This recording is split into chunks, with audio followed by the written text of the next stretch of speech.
children to know how to live with people of different cultures. French, we call that le vivre ensemble. It has to be a way of life. Faut que ce soit un mode de vie, le vivre ensemble, right? So that's basically something, whether it's in your home, whether it's at your work. She had some advice about how to do it at work and in public spaces. Merci beaucoup, madame. Last but not least, Professor.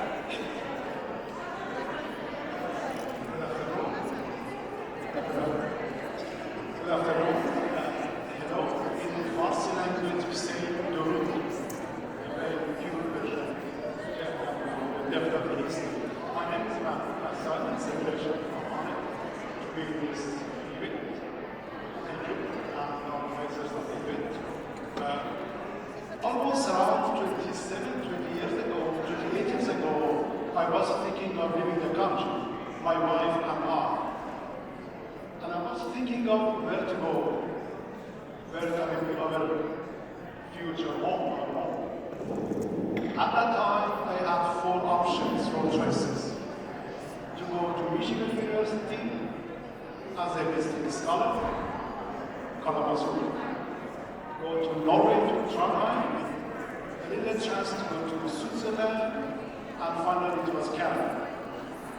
And my wife and I were thinking deeply, deliberating about which one. Finally, we decided to move to Canada. Why? Because of the term overlap, multiculturalism. So, what is multiculturalism? Philosophically speaking, is what I want to say. I would like to define 4 pillars or 4 fundamental ideas about multiculturalism. The first is something known as the idea of Canada. Professor Leslie Arnold was teaching at the University of Ottawa long time ago, and I had a chance to be in his classes. He said that in a book called The Idea of Canada and Crisis of Community, he says that, listen, Canadians and Canadians, or the identity of Canadians has been developed based on the concurrence of people, and not the rampant hypothetical conception of individual or individualism.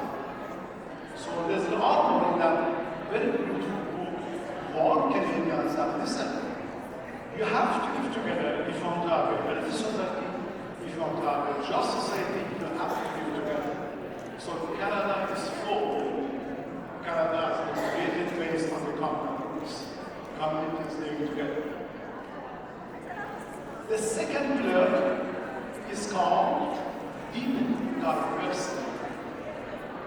In a book entitled Living and Thinking in Diversity, Charles Taylor, the famous philosopher of the world, says that, listen, the biggest problem, he says, with many of the liberal societies is that they want to celebrate different identities and cultures via the lenses of liberal pluralism.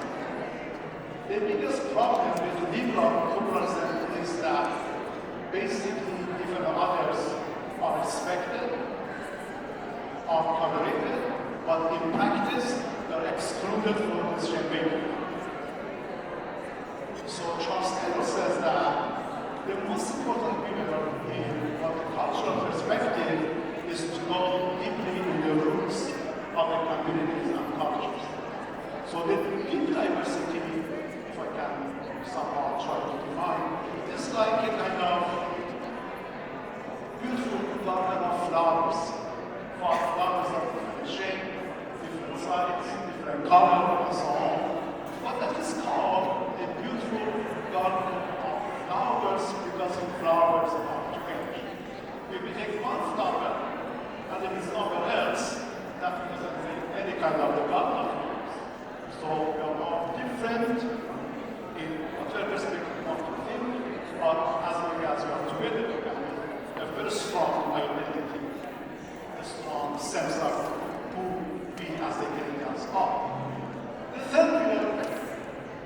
known as politics of recognition, again by Charles Taylor. Charles Taylor says that, listen, if you are to think about a very strong society, a good society, for now at least look at a social contract perspective. The reason why the Canadians says that we acknowledge each other's identity, each other's culture. You recognize me, I recognize you. You recognize me as a manager here, I recognize you as the moderator, for example. So the politics of recognition is about the mutual recognition. How we should recognize each other, institutionally, politically, and how this kind of recognition can open up a new window, a new opportunity for mutual learning. Because according to Taylor, we are all individual selves. We know who we are as long as we stand with each other, as long as we work together, as long as we live together, the ethics of togetherness. And the fourth pillar, when we're speaking, the fourth pillar is called, or I want to call it, recognition and justice. The idea simply is that if your difference is not recognized because you are different than I, or if your identity or culture is misrecognized, this non-recognition and misrecognition is the cause of all causes of suffering of people. You know, the identity of people, that is the most kind of justice. Let me summarize in a couple of more sentences.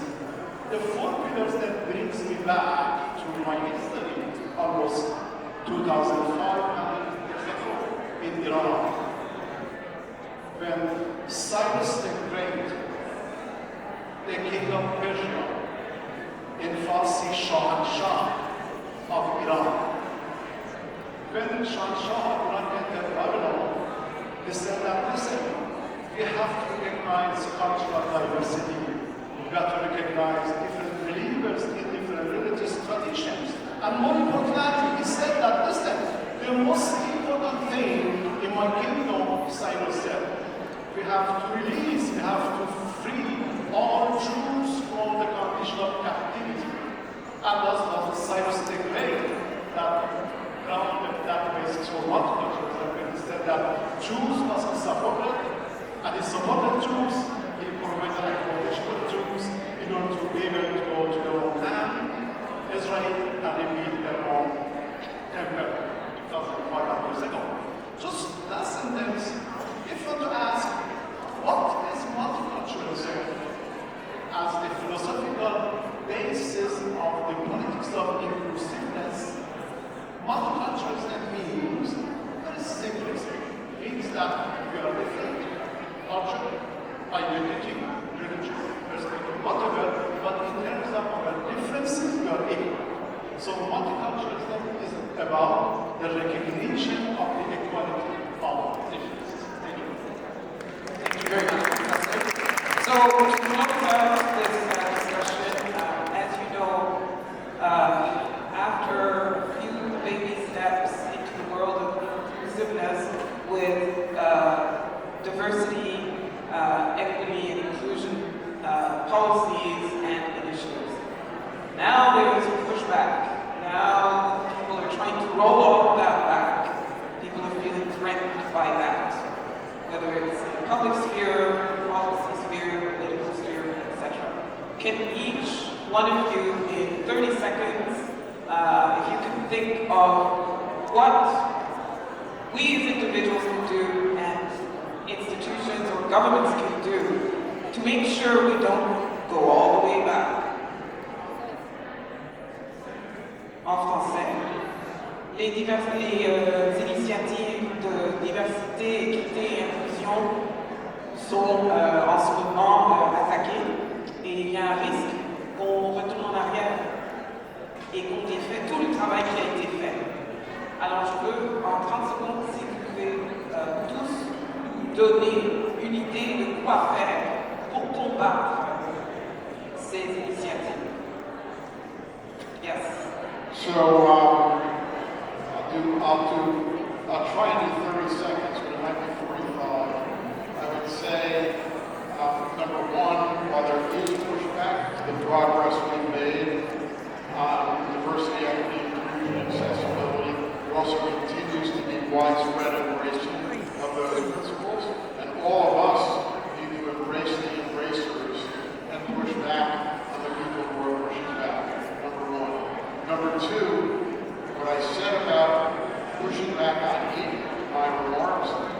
applies equally, maybe even forcefully in this space, which is this is not something that we need to look to somebody else to do for us.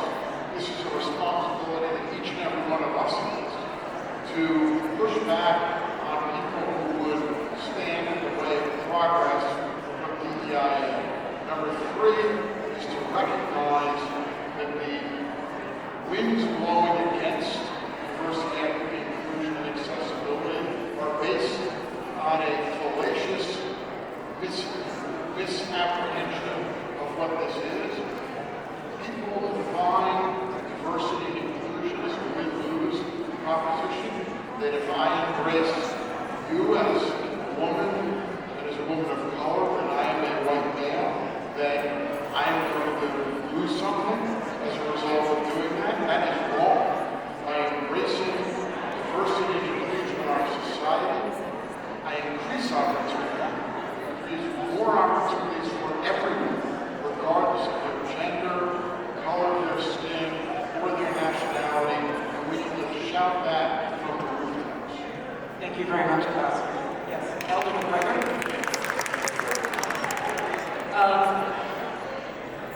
When I'm talking recently a lot, there's a seeking of traditional knowledge from First Nations with Métis here in Canada.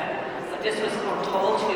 But for us, as Anishinaabe or Native people, we said that too from a science-based versus a traditional knowledge base. There seems to be a debasing of traditional knowledge.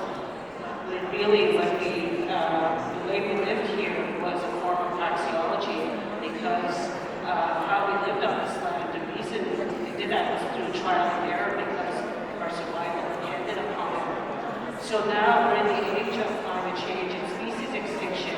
You're going to need that diversity of thought from different nations to come together and configure that for solution-based, and that's what drives innovation.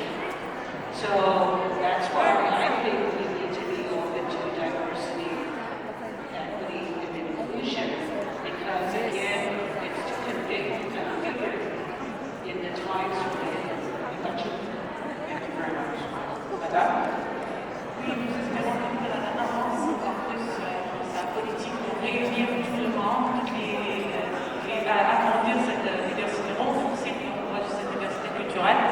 Moi, ce que je voudrais, ce que je propose par exemple, si dans le futur vous pouvez créer des plateformes de communication à travers laquelle les immigrants peuvent s'exprimer. Ça veut dire s'il y a un problème, si un immigrant vit une situation difficile, il peut envoyer un message, s'exprimer même de façon anonyme. Donc les personnes qui travaillent dans les organismes gouvernementaux, privés, qui prennent en charge justement cette question de multiculturalisme, peuvent lire tous les messages qui s'envoient et essayer déjà de trouver des solutions avant d'arriver au problème, en fait, régler le problème dès le départ. Donc, ce qu'on appelle l'écoute, toujours être à l'écoute de l'immigrant, surtout les nouveaux arrivants. Sachant tous que ça nous prend au moins 3 ans pour s'habituer au Canada, pour comprendre le système du Canada, pour s'adapter au climat, s'adapter à quoi. Donc, créer des plateformes de communication où l'immigrant peut s'exprimer. Au niveau des quartiers, en tant qu'anthropologue, j'ai vu un peu, comme j'étudie le comportement humain, je vois un peu les gens comment ils se vivent parfois au sein du même quartier. Il y a des gens qui ne se connaissent pas, qui ne se connectent pas. C'est un peu dommage. Et j'aimerais bien que dans ces quartiers-là, le gouvernement, les institutions gouvernementales essaient de trouver les meilleurs moyens, les meilleurs outils, les installer, qui font que déjà on commence par unifier les membres d'un quartier sur un petit échelon pour aller unifier les personnes sur un échelon, sur un plus grand échelon, la ville et après le pays. Donc, bref, mettre en place tous les moyens et des outils qui font que les gens se connectent, se parlent, se communiquent. Et je pense que s'il y a une belle communication, donc la glace est brisée entre les individus, on peut tout faire après. Merci. Dr. Goff, how can we fight these attempts to roll back